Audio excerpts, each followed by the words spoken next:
Hello kids and grown-up kids, and on today's video we're going to make the Revell TIE Interceptor 190 scale. As you can see there in the picture there, that's the finished model overlaid onto a background image, so that's what the end product will look like.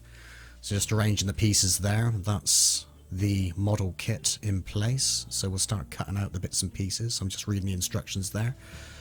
It's a relatively straightforward model to make, and if you can make flat pack furniture, then you'll have no problems making this model, and it's relatively simple in comparison.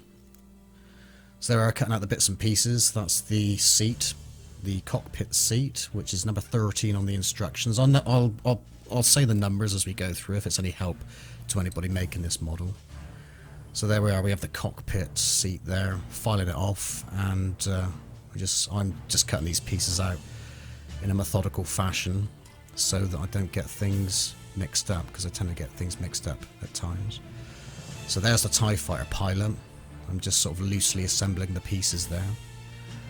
So he's a cool little thing. It's amazing how much detail goes into these models. The actual end model ends up being about 4 inches long, and there's the side arms there, or the control panel for the seat, which is number 12. The TIE Fighter pilot is number 15.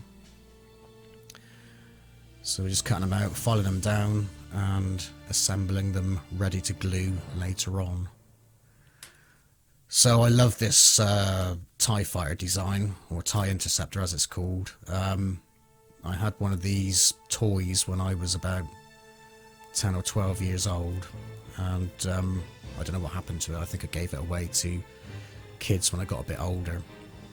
It might be worth a bit of money now. I think they were made by Kenner or Palatoy. There was like two firms making it. Maybe they were part of the same firm, I don't know.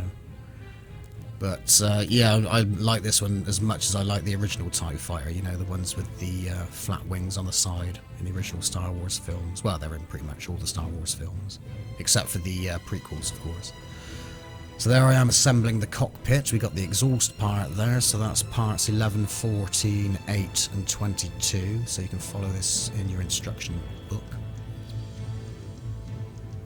So there I'm just piecing them together. So hopefully there's a lot of Star Wars fans out there. I'm a big Star Wars fan. I'm a big science fiction fan all round. Love all that sort of stuff. I think science fiction is a bit like heavy metal and rock music. Once it's in your veins, that's it. You're done for life. It's there forever. So anyway, I'm waffling on. So there we are. We're assembling the cockpit there. And we got pieces 10, 7, and 9. So I'm just piecing it together. I piece them together so I know what I'm doing, like later on when we get to glue and paint. So there's the transparent cockpit top, and the window at the front also, which I'm not sure if I showed you there. Well, you can see it there on the cutting board. So just cutting out the main parts of the body, which will house the cockpit, of course.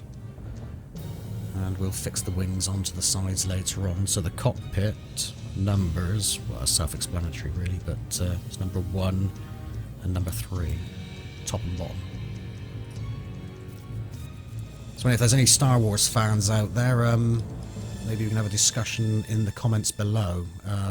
One of my favourite characters is Boba Fett. I think that's a favourite amongst quite a few. Boba Fett the Bounty Hunter.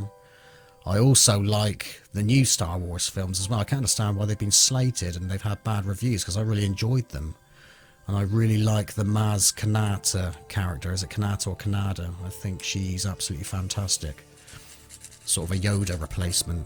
I think she's excellent and can't wait to see more of her. I really like Rogue One as well, like the offshoots. And I watched Han Solo, a solo story the other day, and I thought that was absolutely brilliant. I thought the actor did a good job, and he obviously had a hard act to follow with Harrison Ford.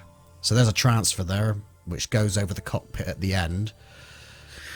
And you'll see later on I had trouble with the transfer, so I ended up painting up the cockpit, you know, the bits that hold the glass in, the cockpit frame. So there I'm cutting out the wing panels. We've got the wings there also. So the wing panels are 20 and 6 and 18 and 16. There is a left and a right hand wing. So it all fits together quite nicely when you fit the wings onto the actual body. The little the joiner bits match up, so you can't go wrong with fitting the wings the wrong way around. So we're fitting those parts to the wings. So the wings are numbered 5 and 17.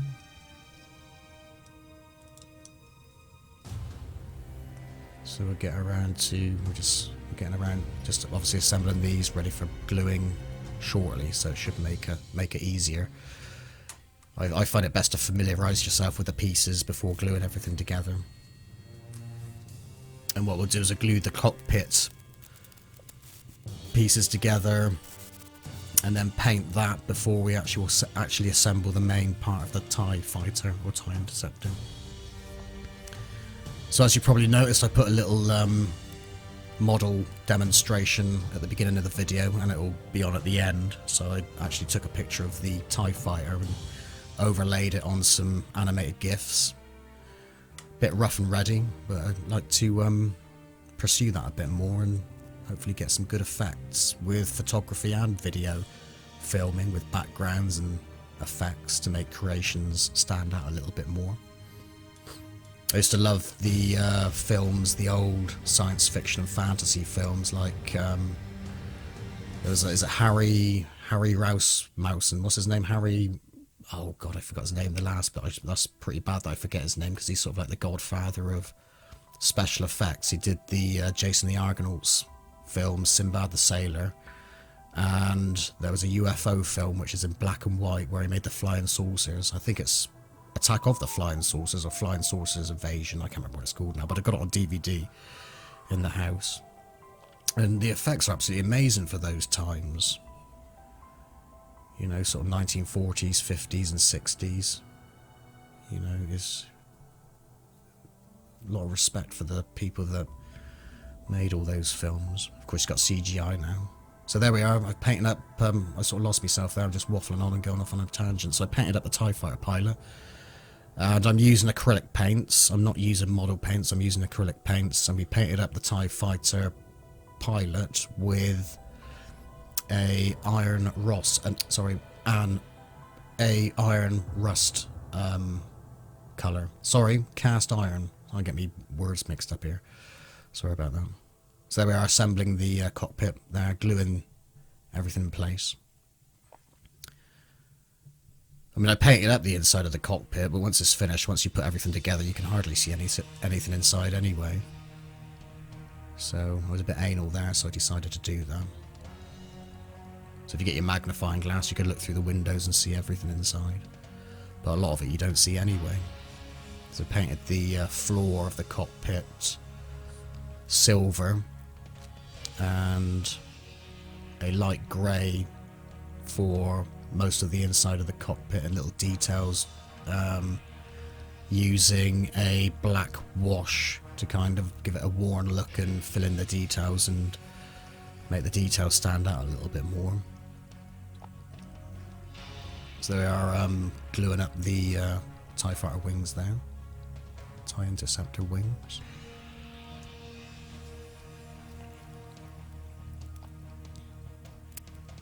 So yeah, so the TIE Interceptor comes from Return of the Jedi. That's where it was first featured, and I saw Return of the Jedi in 1983 at Yeovil Cinema in Somerset, United Kingdom, England. And I was 10 years old, and I was so excited to see Return of the Jedi, because that was the first Star Wars film I saw in the cinema. I'd seen A New Hope on video, and I don't think I saw The Empire Strikes Back until after I saw Return of the Jedi, which was also on video, VHS video over here in the UK. VHS was the most popular video. I think Betamax was the most popular in the USA. I might be wrong, but I thought that was the case. So yeah, I got so excited about seeing Return of the Jedi, I think I ended up most of the time in the toilet because I was so excited. I having to want to pee every 5 minutes. But yeah, it's fantastic, brilliant.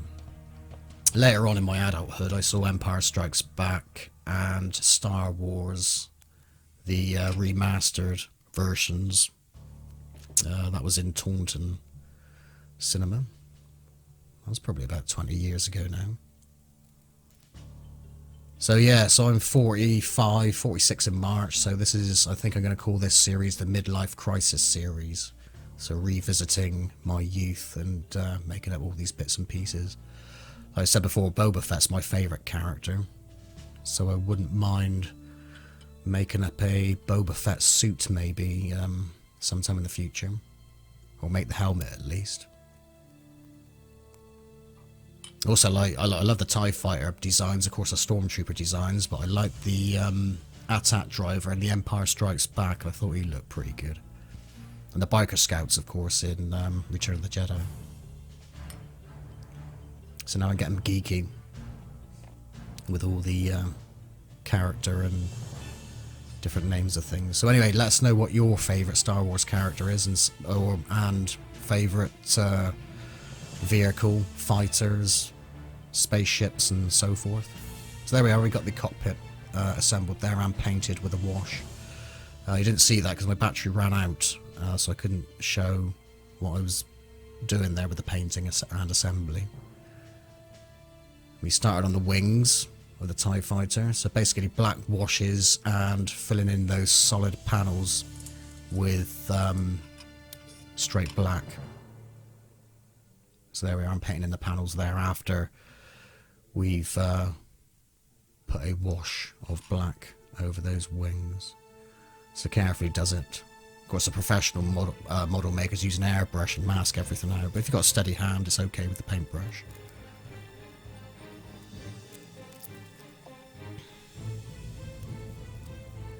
So also, yeah, there's obviously a lot of controversy surrounding the new Star Wars films after Disney bought the franchise from George Lucas. I'd be interested to know what people think of the new Star Wars films. I thought they were good.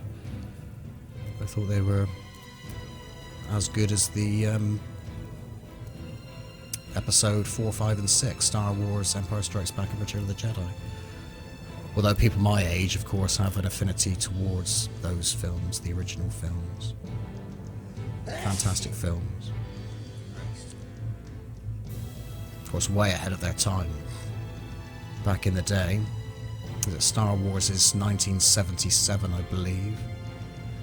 And The Empire Strikes Back 1980, and Return of the Jedi 1983. So there we are, putting more black wash onto the TIE Fighter body. So basically when we put the black wash down, we just put a wash of black over and then just wipe off with a damp rag. So you expose the lighter areas and the darker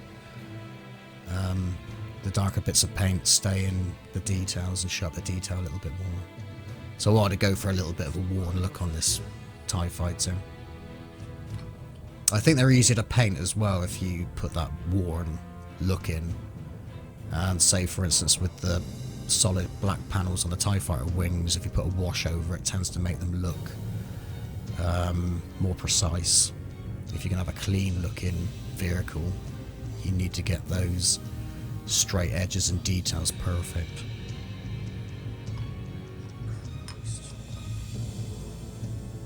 There we are, fumbling about with the TIE Fighter body, putting the cockpit inside.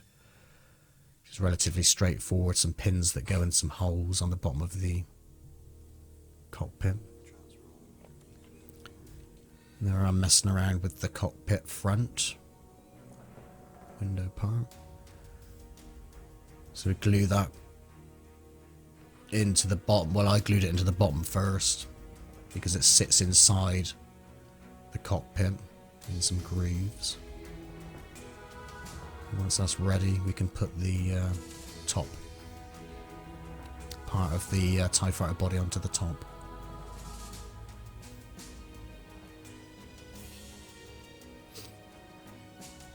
So there we are, so far.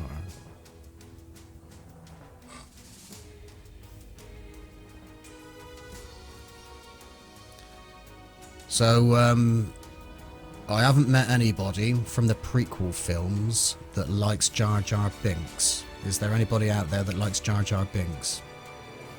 I'd like to know if there's any fans of Jar Jar Binks. I think he gets a bit of a hard time. So there we are, there's the TIE Fighter body assembled, just sticking the top on there.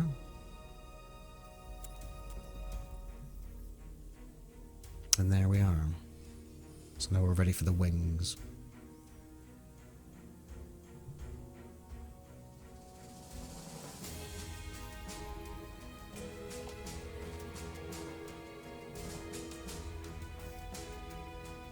Just touching up the top of the cockpit there with a bit of light grey.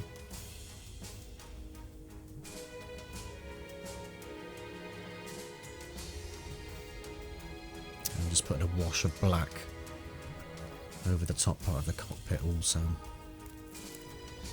There is a bit of exposed glass or plastic on that top part of the cockpit also. And just adding another wash to the wings. Add a little bit more depth. I may have painted this a little bit too dark. I expect the hardcore Star Wars buffs will probably give me a hard time about that. Oh, the TIE Interceptor should be lighter than that.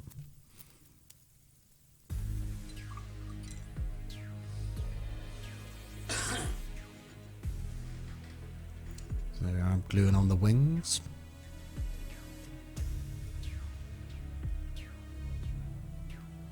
Now I'm trying the transfer. This is a fail. I couldn't get this on to save my life. Bloody fiddly thing. So I abandoned that idea, and like I said before, I just painted the parts that needed painted on that cockpit window. So there we are, job complete. I also painted the parts. There's some little red parts on there as well, which probably don't pick up on the camera. I'm not sure whether it's where the lasers come out or just lights on the TIE Fighter. So there we are, there's a finished piece. So I was quite pleased with that. I haven't done Airfix or these model kits or Revell kits for a long time. I did quite a few when I was a kid. And I did one about 5 or 6 years ago of a Spitfire, which was free in a newspaper. So that was fun. I might do some more now my midlife crisis is setting in. We'll do a few more midlife crisis videos in the future. So there we are, just showing you the TIE Fighter there at various angles. And there we are.